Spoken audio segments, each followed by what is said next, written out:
देखते हैं दोस्तों आप लोग कितना वास्तु जानते हैं। आज के नक्शे का सवाल आप लोगों को कमेंट में बताना है कि आप लोगों के सामने 3 बेडरूम है, 1 बेडरूम ये रहा, 2 बेडरूम और ये 3 बेडरूम।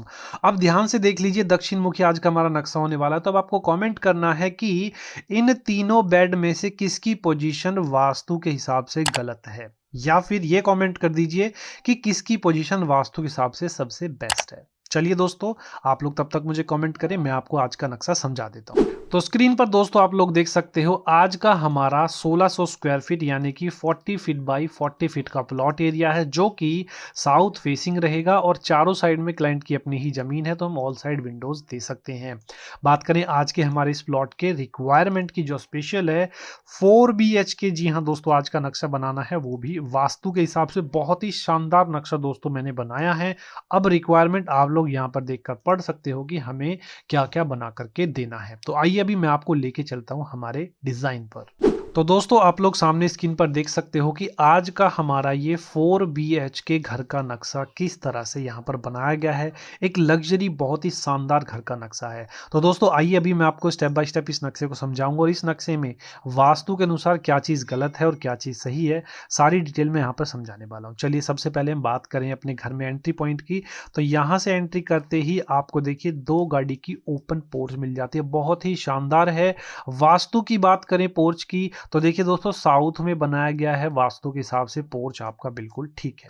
चलिए नेक्स्ट अभी आगे चलेंगे तो यहाँ पर आपको MD मिलता है। MD मतलब मेन डोर, मैं आपको ऑलरेडी बता चुका हूँ। यहाँ से जैसे ही एंटर करेंगे तो लेफ्ट में आपको बाहर से एक अनजान आदमी के लिए ड्राइंग रूम की एंट्रेंस दी गई है। अनजान आदमी मतलब कोई भी अननोन गेस्ट आता है जिसको आप अपने घर में एंटर नहीं करना चाहते, क्योंकि घर की प्राइवेसी बहुत ज़्यादा मैटर करती है दोस्तों।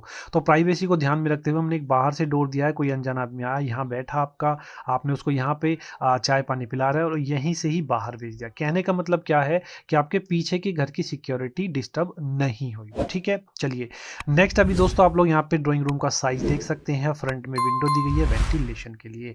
एक डोर अंदर से दिया गया है लॉबी से ड्राइंग रूम के लिए, ताकि कोई किचन से आए और यहाँ से चाय पानी आराम से दे सके। उसके बाद दोस्तों ड्राइंग रूम से आगे चलेंगे तो यहाँ पर आपको मिलती है स्टेयरकेस। स्टेयरकेस की बात करें तो वास्तु के हिसाब से क्लॉकवाइज डायरेक्शन में बनाई गई है, सीढ़ी सही है। उसके बाद डायरेक्शन की बात करें तो देखिए दोस्तों साउथ ईस्ट में बनाई गई है, तो यहाँ पर सीढ़ियाँ ठीक है। लेकिन बता दूं कि आपकी जो बेस्ट डायरेक्शन होती है साउथ ईस्ट की, वो किचन के लिए होती है। अब किचन हमारी यहाँ पे थोड़ी सी पीछे बनाई गई है। तो अब क्वेश्चन ये आता है, क्या हमारी किचन वास्तु के हिसाब से गलत है या फिर सही है।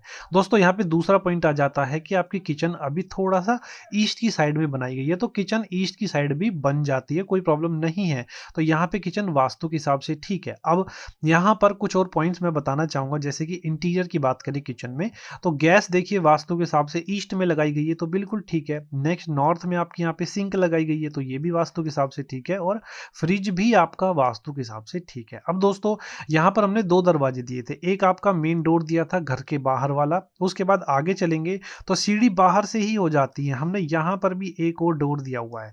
यहाँ से एंटर करेंगे तब आप अपने इस मेन घर में एंटर करेंगे। ठीक है, एंटर करते ही देखिए लॉबी कितनी बड़ी मिल जाती है, कितनी अच्छी सीटिंग आपको मिल जाती है। वेंटिलेशन की भी कोई कमी नहीं है। पीछे की तरफ से हमने यहाँ पे विंडो दी हुई है और पीछे एक एग्जिट डोर भी दिया हुआ है, जिसमें आपको एक बहुत ही सुंदर सा सिट आउट भी मिल जाता है। साइजेस वगैरह की कोई प्रॉब्लम नहीं है। अभी दोस्तों हम लोग आगे चलते हैं। किचन के बाजू में ही आपको एक बेडरूम मिल जाता है, जो कि बेडरूम का साइज काफी अच्छा है। और देखिए नॉर्थ ईस्ट में बनाया गया children bedroom is the perfect place for the north east direction. उसके बाद दोस्तों हम लोग नेक्स्ट आगे चलते हैं तो देखिए सामने ही आपको एक कॉमन टॉयलेट मिल जाता है। कॉमन टॉयलेट का साइज काफी अच्छा है। नेक्स्ट आप लोग आगे चलेंगे, आपको यहाँ पर एक बेडरूम मिलता है सेकंड, ये भी वास्तु के हिसाब से नॉर्थ वेस्ट में है, तो ठीक है, कोई प्रॉब्लम नहीं है। आगे चलेंगे हम यहाँ से तो आपको एक मास्टर बेडरूम मिल जाता है दोस्तों, साउथ वेस्ट कॉर्नर में है। जो घर का मालिक है उसके लिए बेस्ट कमरे की दिशा होती है, वास्तु के हिसाब से परफेक्ट एकदम। उसके बाद इसी के साथ में आपको एक अटैच टॉयलेट मिल जाता है। दोनों टॉयलेट वास्तु के हिसाब से बिल्कुल ठीक है।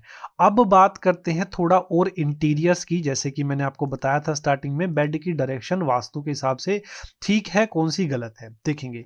सबसे पहले जो ये वाली डायरेक्शन है कैसे बन रही है, ये वेस्ट बन रही है, क्योंकि हेड वेस्ट में आ रहा है, तो ये दोस्तों गलत है। हेड कभी नहीं देना चाहिए वेस्ट में। उसके बाद नेक्स्ट आगे चलेंगे, ये भी आपकी वेस्ट में है, तो ये भी गलत है। तो बेस्ट डायरेक्शन होती है अपनी ये ईस्ट की। दोस्तों ये सेकंड नंबर की डायरेक्शन है बेस्ट, ठीक है। जो सबसे फर्स्ट नंबर की डायरेक्शन आती है कि सोते वक्त आप लोगों का अगर साउथ में हो तो बहुत ही ज़्यादा अच्छा होता है। दोस्तों ये था आज का हमारा नक्शा। नक्शे में आप लोगों को दोस्तों क्या कमी लगी है फटाफट मुझे कमेंट कीजिए। अगर आपको नक्शा बनवाना है तो मेरी डिस्क्रिप्शन में डिटेल्स है, आप लोग मुझे कांटेक्ट कर सकते हैं।